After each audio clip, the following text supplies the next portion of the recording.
മൂന്നാറിലേക്ക് ട്രിപ്പ് പോകാൻ പ്ലാൻ ഉണ്ടെങ്കിൽ നിങ്ങൾ ഒരിക്കലും മിസ് ചെയ്യാൻ പാടില്ലാത്തൊരു സ്ഥലമാണിത്. ആക്ച്വലി ഇതൊരു സ്ഥലമല്ല, ഇതൊരു ഫാം വിസിറ്റാണ്. വട്ടവട ഭാഗത്തേക്ക് പോകുമ്പോഴാണ് നമ്മൾ ഈ ഫാം കാണുക. സാധാരണ നമ്മൾ മൂന്നാർ പോയാൽ എല്ലാ സ്ഥലത്തും കാണാം സ്ട്രോബെറി ഫാം വിസിറ്റ് എന്ന് പറഞ്ഞിട്ട്. പക്ഷേ നമ്മൾ ഈ ഫാമിൽ പോയാൽ നമ്മൾ കാണാത്ത പല പൂക്കളും പല പല ഹെർബൽ പ്ലാന്റ്സും ബ്ലൂബെറിയും സ്ട്രോബെറിയും എല്ലാം നമുക്ക് കാണാൻ പറ്റും. അതുപോലെ തന്നെ ബ്ലൂബെറിയും സ്ട്രോബെറിയും ഒക്കെ നമുക്ക് അവിടുന്ന് പറിച്ച് തരുകയും ചെയ്യും കഴിക്കാൻ വേണ്ടിയിട്ട്.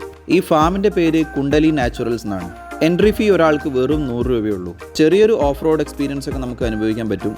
ഒരു 4 കിലോമീറ്റർ കുട്ടികൾക്ക് വന്നാൽ നല്ല എൻജോയ് ചെയ്യാൻ പറ്റും. കാരണം അവർ കാണാത്ത കുറേ കാര്യങ്ങൾ ഇവിടെ ഉണ്ട്. നമ്മൾ വലിയ ആൾക്കാർ തന്നെ കാണാത്ത കുറേ തരം ഹെർബൽ പ്ലാന്റ്സും ചെടികളും പൂക്കളും എല്ലാം ഉണ്ട് അവിടെ. നമ്മൾ 100 രൂപ ടിക്കറ്റ് എടുത്ത് പോയി കഴിഞ്ഞാൽ നമ്മുടെ കൂടെ ഒരു ഗൈഡ് വരും. ആ ഗൈഡാണ് നമുക്കെല്ലാം പറഞ്ഞു തരിക. ബ്ലൂബെറിയൊക്കെ അവിടെ പഴുത്ത് കിടക്കുന്ന ബ്ലൂബെറി നമുക്ക് അപ്പം പറിച്ചു തന്ന കേട്ടോ. ഇതൊക്കെ നമ്മൾ പോയ സമയത്ത് നമുക്ക് സ്ട്രോബെറി കിട്ടിയില്ലായിരുന്നു, കാരണം അവിടെ സ്ട്രോബെറി ഉണ്ടായിരുന്നില്ല. ഈ ഫാം വിസിറ്റ് കഴിഞ്ഞാൽ നമ്മൾ ഈ ഫാമിൽ നിന്ന് പുറത്തേക്ക് പോകുന്ന ഒരു വഴിയുണ്ട്. ഒരു ഗുഹേൻ്റെ ഉള്ളിൽ കൂടെ നല്ല ചെറിയ വെള്ളച്ചാട്ടവും കാര്യങ്ങളൊക്കെ ആയിട്ട് വളരെ നമുക്ക് ഫോട്ടോസൊക്കെ എടുക്കാൻ പറ്റിയ നല്ലൊരു സ്ഥലമാണത്. എൻ്റെ വൈഫിനും മക്കൾക്കൊക്കെ നല്ല ഇഷ്ടമായി സ്ഥലം കേട്ടോ. അപ്പോൾ ഇനി അടുത്ത തവണ മൂന്നാർ പോകുമ്പം ഈ ഒരു ഫാം എന്തായാലും വിസിറ്റ് ചെയ്ത് നോക്കൂ. ഒരിക്കലും നഷ്ടം വരില്ല.